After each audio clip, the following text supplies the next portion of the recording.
اب یہ سوال کے اوپر ہونا ہی چاہیے تھا کہ رسول پاک صلی اللہ علیہ وسلم وہاں بیٹھتے اور ایک لمبا خطبہ دیتے اور سمجھاتے صحابہ کو، بنتا تھا، حق بنتا تھا صحابہ کا کہ رسول پاک صلی اللہ علیہ وسلم کا خطبہ فرماتے کہ یہ دنیا ہے، اس طرح سمجھو دنیا کو، اللہ کے رسول تو پھر اللہ کے رسول ہے، چلتے ہوئے کہا خواب، بس خواب۔ اب صحابی کی دلچسپی تھی اس میں، اس کو یہ تسلی نہیں ہوئی کہ دنیا خواب، کہا یا رسول اللہ ہم خواب دیکھ رہے ہیں؟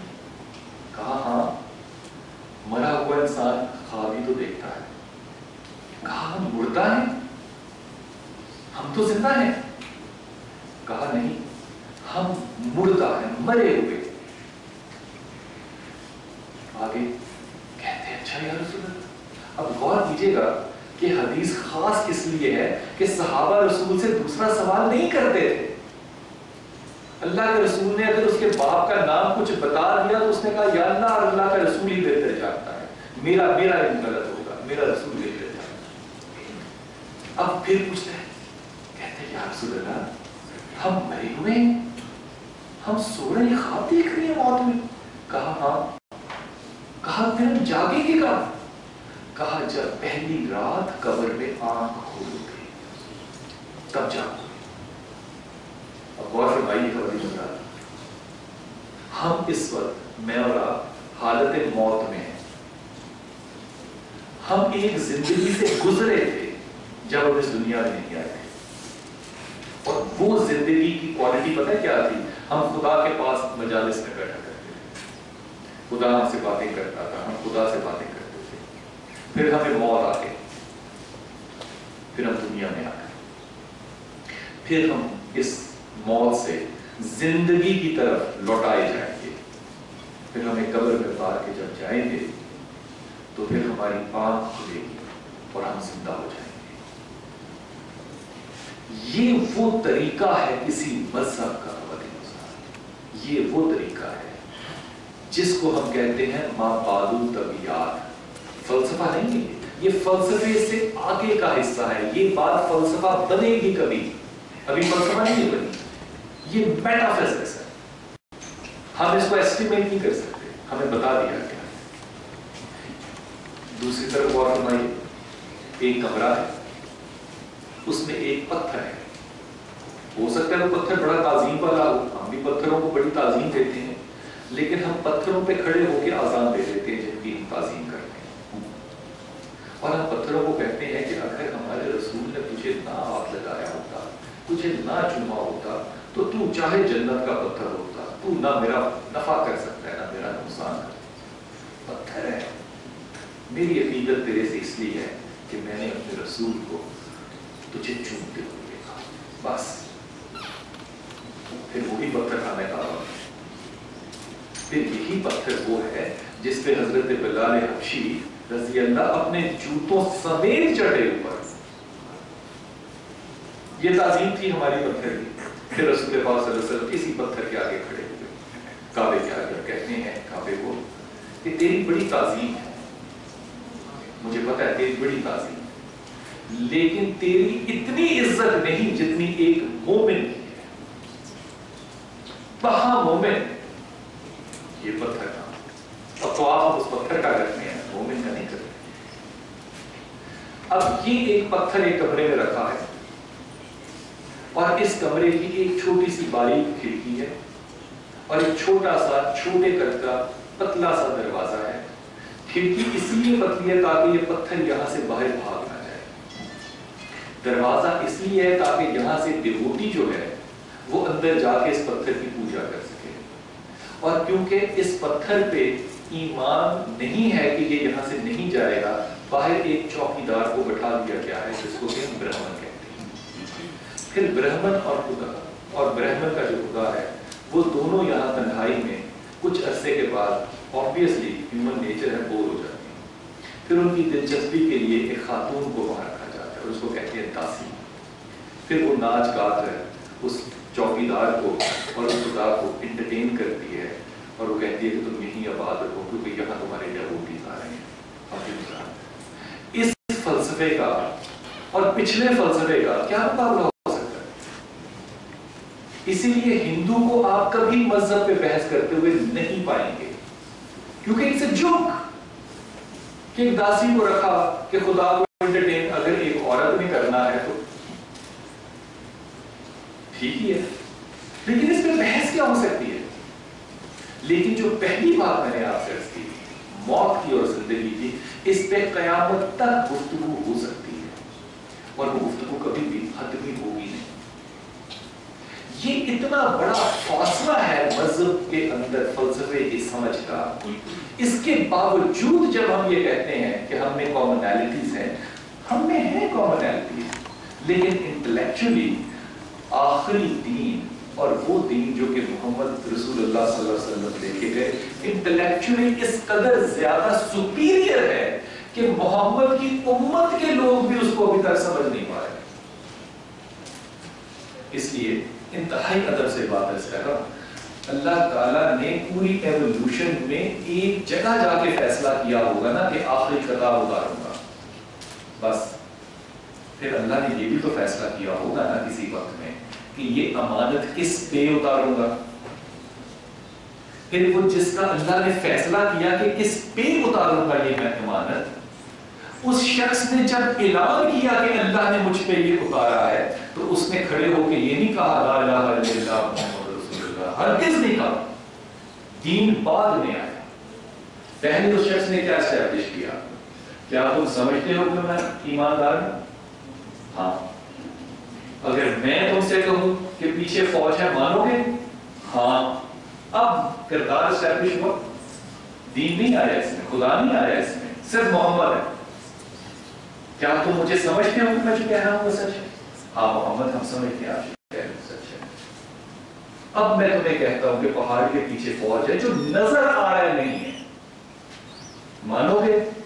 سب سے پہلا شخص جو اس مجلس سے اٹھا وہ عمر شام ابو جہل ہے۔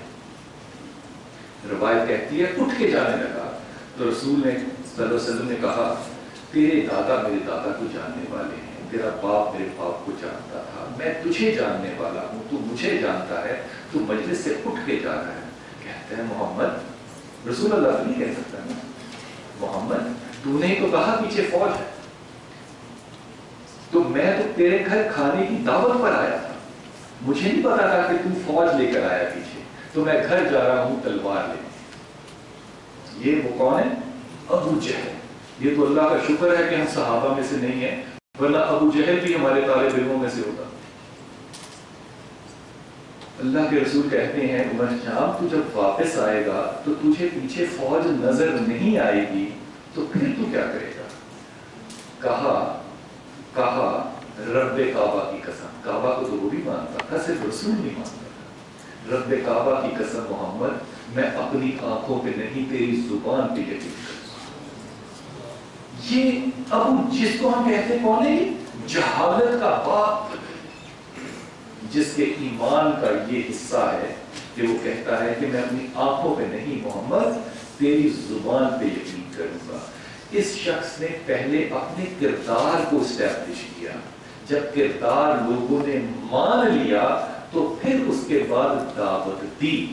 کیا خواتین و حضرات، آج ہم جب دعوے پہ نکلتے ہیں تو اپنے کردار کی پختگی پہ اللہ کے رسول اور اللہ کی بات کا اہتمام کر سکتے ہیں؟ یہ سوال، دو باتیں شروع میں کرتا ہوں آپ سے۔ ہر دین جو ہے اس کی بنیاد عقیدہ ہوتا ہے۔ عقیدے کو ٹرانسلیٹ کریں کیا کہیں گے؟ قریب ترین لفظ ہو سکتا ہے بلائنڈ فیتھ، بالکل ٹھیک ہے، لیکن اب سورہ بقرہ فرما دیجیے، سورہ بقرہ کیا کہتی ہے کہ وہ لوگ جو بغیر سوچے سمجھے ایمان لے کر آتے ہیں، بغیر سوچے سمجھے، وہ کون ہیں؟ اندھے، بہرے، چوپائے۔ اب اللہ کس طرح جانتے ہو؟ اللہ کیا کہے اور آپ؟ اللہ کی ڈانٹ اور ہے نہیں قرآن میں؟ اندھے ہیں وہ، بہرے ہیں وہ، چوپائے ہیں۔ اب ایک طرف دین کا مکمل بنیاد عقیدہ، بلائنڈ فیتھ، فرشتے پہ آپ جان نہیں لائیں گے آپ مسلمان نہیں ہو سکتے۔ आपने अपनी आंखों से रसूल पाक सल्लल्लाहु अलैहि वसल्लम को नहीं देखा, आपने अल्लाह को नहीं देखा, आप ईमान लेकर आएंगे, अकीदे। दूसरी तरफ खुदा ताला फरमाते हैं कि जनाब जो लोग सोचते और समझते नहीं हैं वो अंधे, बहरे और बैल हैं। अब एक तरह से तो ये सोचा जा सकता है कि दोनों में से एक आर्गुमेंट दुरुस्त होगा। दोनों बातें कैसे दुरुस्त हो सकती हैं? एक कुरान है, एक हदीस है, दोनों दुरुस्त कैसे होंगे? हमारी सोच में ख़वातीन एक बड़ा बुनियादी फॉल्ट है। हम हमेशा सोचते हैं लीनियर, एक फिर दो फिर तीन फिर चार। ये है कमजोर ज़हन की निशानी। आप इस तरह से सोचते हैं, लीनियर सोचते हैं, हॉरिजॉन्टल सोचते हैं। स्कॉलरिस्टिक सोचने से क्या होता है? मतलब आप पूरे पैराडाइम में, लेयर्स में सोचते हैं। मिसाल के तौर पे हर ख्याल एक शीशा है, हर ख्याल एक शीशा हो। एक शीशे पे दूसरा शीशा रखें, फिर दूसरे पे तीसरा रखें, 50 ख्याल इकट्ठे करें, फिर ऊपर से नीचे देखें। आप नीचे क्या देख रहे हैं? 50 ख्याल एक वक्त, एक ही वक्त। ये लीनियर नहीं है, ये लीनियर सोच नहीं है। हम लीनियर सोचने में ज्यादा सहूलत महसूस करते हैं। सीधा सा सोच लिया, ये भी है, ये भी है, में से एक ही ठीक हो सकता है, मैं इसको ले लेता हूं। इसलिए दीन जो है ना, उसके जो लवाजमात हैं, इबादत हैं, वो आप कर सकते हो, वो आप कर सकते हो, यहां तक ब्लाइंड है। लेकिन अगर दीन की फहम और समझ रखना होगा तो वो आम इंसान ही नहीं होना चाहिए, उसके लिए आपको अक्लमंद होना पड़ेगा। इसीलिए कुरान हकीम में जो डूज एंड डोंट्स हैं वो हार्डली 8, 10, 12% है। आप जरूर कीजिए वो, लेकिन जब आप पैकेज डील लेना चाहेंगे तो जो बाकी 90% है जिसमें कोई डूज एंड डोंट्स नहीं है, उसमें कोई अहकामात नहीं है, उनमें फिजिक्स है, मेटाफिजिक्स है, बायोलॉजी है, सोशियोलॉजी है, कंपैरेटिव रिलीजन्स है, तमाम अशिया है। जब आप इन पे कदम नहीं रखेंगे तब तक आप बाकी 90% को नहीं समझ पाएंगे। हम जब दीन का लफ्ज इस्तेमाल करते हैं कंपैरेटिव रिलीजन्स के अंदर, तो मुसलमान दीन से मुराद लेता है यौम दीन, वो चीज जिसका मुझे हिसाब देना। सो ये वो टाइम पीरियड है जो कि अभी आना है, इसकी प्रेपरेशन मैं करूंगा आपको। जो चीज मैं एग्जीक्यूट कर रहा हूं उसको मैं कहता हूं मजहब। ये क्या चीज है?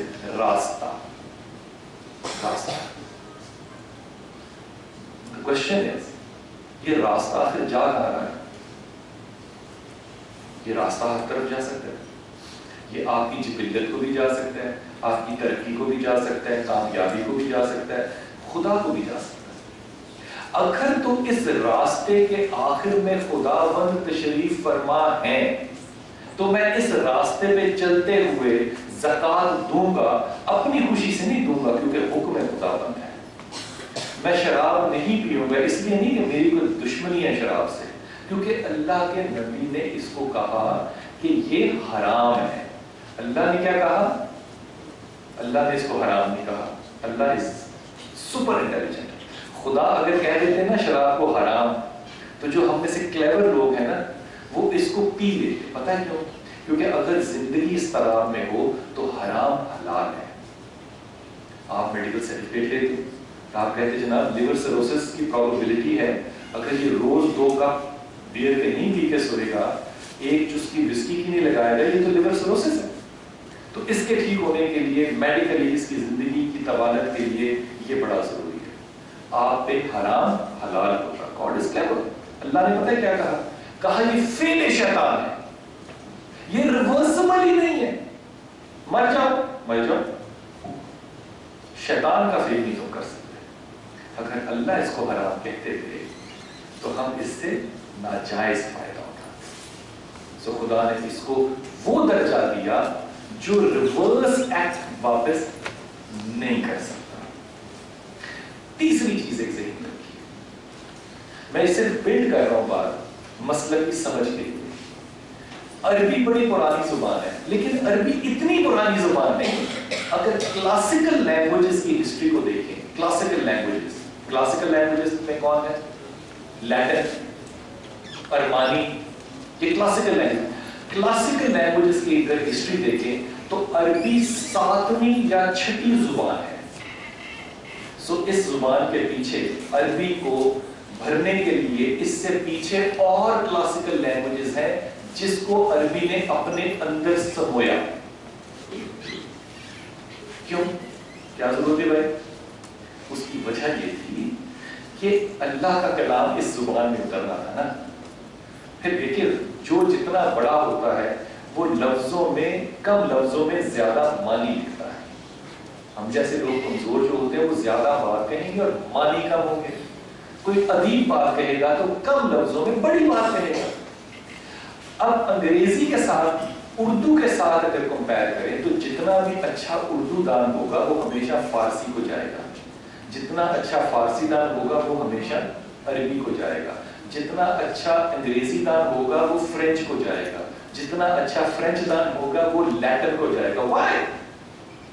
वेरी सिंपल रीजन, जितने लफ्ज होंगे आपके पास उतना ही ख्याल होगा, जितने लफ्ज होंगे उतना ही ख्याल होगा। आप कहें कि मेरे पास अल्फाज नहीं है लेकिन मेरा एक जज्बा है, आप झूठ बोल रहे हैं, ये मुमकिन ही नहीं है। somebody tells you I don't have words but I am in love with you, well, he's a liar. If he's in love he will have the right word to express his love or her love. अब A, B और C से लफ्ज बनाने बैठिए, आप अंग्रेजी बेहतर जानते हैं, आप दो लफ्ज नहीं बना सकते, रैंडम है, रैंडमिटी है। अरबी में अल्लाह ने एक बड़ी जिद्दत रखी, हर चीज का पीछे रूट रखा, हर चीज का रूट रखा, रूट का दर रूट रख दिया। अगर 3 लफ्ज अलिफ लाम मीम बनाएं और इनसे लफ्ज बनाने शुरू करें और रूट्स को ऐड करें बीच में, आप 4500 लफ्ज तकरीबन बना सकते हैं। अब कहां 2, कहां 4500 लफ्ज, alphabets 3। Can you imagine the depth in a literature? मज़हब की भी तो लिटरेचर होगा ना, उसका जुबान है ना, उसका भी अदब होगा। इसलिए अगर आप मज़हब के अदब में, मजहबी अदब में रवायतों को भी कोट करेंगे, मुल्ला नसीरुद्दीन को भी कोट करेंगे, तो वो भी फहम होगा। फेरी टेल्स में कोई आपको फहम भी नजर आएगा, रोमांस नजर आएगा। ये अंग्रेजी का लिटरेचर है। फेरी टेल्स में अल्टीमेटली क्या होता है? प्रिंस ने क्वीन को जगाना है और ले जाना है। मुल्ला नसीरुद्दीन में कोई औरत नहीं है, लेकिन हर मसाल के अंदर एक सबक है। ये डिफरेंस है लिटरेचर्स का, क्योंकि लिटरेचर फॉलो करता है अपनी थियोलॉजी को। थियोलॉजी से मुराद खुदा को समझने के अंदाज, किस तरह समझेगा अल्लाह। इसलिए लफ्जों की बुनियाद पे फिर आयत क्रिएट होती है। एक आयत बनी, लफ्जों से बनी, लफ्जों में मानी, फिर उनसे लफ्ज बन गए और लफ्जों को आपने जोड़ा और एक आयत बनी। और क्या चीज है ये? निशानी। इसको समझोगे तो क्या होगा? अल्लाह समझ आएगा, अल्लाह की निशानी है। फिर आपने आयतों को जोड़ा, उससे क्या बना? सूरा बना। लफ्ज कॉम्प्लिकेटेड, आयत बनी कॉम्प्लिकेटेड, सूरा बनी कॉम्प्लिकेटेड। अब आप गौर कीजिए कि पीछे की तरफ जब आप जाएंगे, सूरा पढ़ेंगे आप कुरान हकीम का कोई, तो पीछे की तरफ जब जाएंगे तो 3 अल्फाबेट्स मिलके अगर एक डायमेंशन को 4500 दफा एक्सप्लेन कर सकते हैं, तो जो लफ्ज जुमलों में बनेगा उसमें क्या मेटाफिजिक्स होगा? ये जुबान है खुदा। मसाल एक छोटी सी और देता हूं समझाने के लिए। अदल क्या चीज होगी? अदल क्या चीज होगी? 2 लफ्ज है, अदल और इंसाफ। इंसाफ निकला है निस्फ से, आधे से। अगर आपने भी आधा काम किया, मैंने भी किया, हम इंसाफ पर है। लेकिन अगर आपने मुझे कमजोर समझ के मेरा काम कर दिया तो अब इंसाफ नहीं हुआ, अब अदल है। अदल का रूट वर्ड है एहसान करना। आपने मेरे पे एहसान किया, और एहसान कहां से निकलता है? रूट कहां आता है उसका? हुस्न से। अब गौर कीजिए, अगर मैं कहूं ब्यूटीफुल तो आप उसको कैसे डिफाइन करेंगे? The beauty lies in the eyes of the beholder. इससे बड़ी बात आप कर ही नहीं सकते, कर ही नहीं सकते। मैं कहूं खूबसूरती, और आप इसकी ट्रांसलेशन कहां लेकर जाएंगे? अदल। ये अदल वाला इंसान है, ये हसीन है। खूबसूरती ये नहीं है कि आप ज्योमेट्री में इक्वल हो, खूबसूरती ये है कि आप मेरी जैसी नाचीज पे एहसान कर सकें।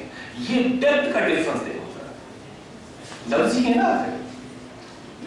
जब लफ्जों की डेप्थ आती है ख़वातीन हज़रात, तो ये पता चलता है कि कुरान हकीम, कुरान अल्लाह का लफ्ज है। किताब की सूरत में कुरान कोई नहीं है, कुरान ऑरेटल है। कुरान हाफिज की आप इज्जत नहीं करते, कुरान को छू के रख देते हैं। ये तो हमने कागज बनाया ना, कुरान तो जुबान उतरा, सीने में उतरा, हाफिजों ने उतारा, संभाला, रीडू किया, माशरा देखिए कैसा बन गया। हाफिज जलील और कागज की इज्जत। ये प्लान होता है, ये एक्सीडेंट्स नहीं होते, ताकि जमाने में कल्चर इस तरह डिफरेंट हो जाए कि जो बाइज्जत है वो बेइज्जत हो जाए। अब कहां कलाम खुदावंद, आज तक इकबाल को नहीं पूरा समझ सकता, वो तो एक हमारे शहर का आदमी है ना। कहां खुदा का लफ्ज? कोई शख्स इस कायनात में दावा नहीं कर सकता कि मैं कुरान का तर्जुमा वो कर सकता हूं जो खुदा चाहता है। कोई शख्स ये दावा नहीं कर सकता। हम तर्जुमा करेंगे अपनी फहम और दानिश में। एक फिर यहां बात खत्म, फिर इस तर्जुमे पे बुनियाद हम करके इसकी तफसीर करेंगे। तफसीर is what? Explanation of the sentence. अब उसमें मेरी दानिश मजीद शामिल हो। लफ्ज अल्लाह का मानी मैंने अपनी अक्ल और दानिश से, ईमानदारी से दिए, और फिर अपनी अक्ल पे बुनियाद करके मैंने क्या किया? इसको एक्सप्लेन किया, शरह बनाई। इसकी शरह बनाने से मुराद होती है उसके सहब सबाब के साथ उसको एक्सप्लेन करना। ये कर दिया मैंने। अब दूसरी तरफ हदीस आ गई। अब इस तफसीर में भी दो बातों को छोड़ रहा हूं मैं। एक कि कुछ आयात ऐसी हैं जो कि वाज़े हैं, और कुछ आयात ऐसी हैं जो वाज़े नहीं है, मुतशाबिहात हैं। आप उनका जो मर्जी उल्टा सीधा कर ले, आप उनका तर्जुमा भी नहीं कर सकते। वो जो ख्याल है, आप उस ख्याल को समझ नहीं पाएंगे, वो भी इसमें शामिल। अब दूसरी तरफ हदीस आ गई। क्या हदीस भी मुतशाबिह हो सकती है? हदीस तो रसूल का कलाम है ना। क्या हदीस भी वाज़ेह और मुतशाबिह हो सकती है? बिल्कुल हो सकती है। हदीस कहती है और कहा करती है शुरू से। सहाबी ने कहा कि या रसूलल्लाह, जब ज़माना दज्जाल आएगा और दज्जाल मेरे भाई को कत्ल करेगा और फिर उसको जिंदा करेगा, फिर उसको कत्ल करेगा, फिर उसको जिंदा करेगा, तो क्या वो मेरा भाई होगा? कहा उस जैसा। सदियों तक ये हदीस मुतशाबिह थी, सदियों तक। फिर इस मुतशाबिह हदीस को किसी अंग्रेज ने डॉली को पैदा किया, डॉली को पैदा किया, और पता चला कि जेनेटिकल इंजीनियरिंग से वो डॉली जो अपनी मां में से निकली है उसकी बेटी जरूर है, लेकिन वो नहीं है, लेकिन उस जैसी है। 1400 साल में कोई नहीं समझ सकता था ये मुतशाबिह। सहाबी को पूछा रसूल पाक सल्लल्लाहु अलैहि वसल्लम ने कि तुम जानते हो ये सूरज कहां जाता है? कहा या रसूल अल्लाह, आप जानते हैं। कहा ये अर्श को जाता है। अर्श के मानी होते हैं द हाईएस्ट, हाईएस्ट। ये अर्श को जाता है। फिर एक जमाना ये वहां सजदा करता है, इजाजत मांगता है, फिर वापस पलटता है। फिर हमारी साइंस कहती थी कि अर्श को कोई नहीं जाता, ये गोल चक्कर में रहता है। हम कहते थे कि या रसूल सही हो सकता है या साइंस सही हो सकती है। फिर चॉइस आ गई। फिर अकल ने तरक्की की और हमें पता चला कि कुरान हदीस सही कह रही थी, सूरज की सिर्फ एक मूवमेंट नहीं है कि ये सर्कुलर है, इसके गिर्द घूम रहे हो सारे, सूरज के गिर्द सब घूम रहे। सूरज की अपनी जो इलिप्टिकल मूवमेंट है, गैलेक्सियल, اس میں یہ ایک میکسیمم پوائنٹ پہ جاتا ہے اور پھر آتا ہے اور اس سارے کو 1,86,000 سال لائٹ ایئرز لگتے ہیں ایک چکر لگانے میں، لائٹ کی سپیڈ۔ یہ بھی متشابہ حدیث تھی، یہ بھی ہمیں بہت عرصے بعد پتا چلی۔ جس طرح قرآن کی آیت واضح اور متشابہ، اسی طرح اللہ کے رسول کی بات واضح اور متشابہ۔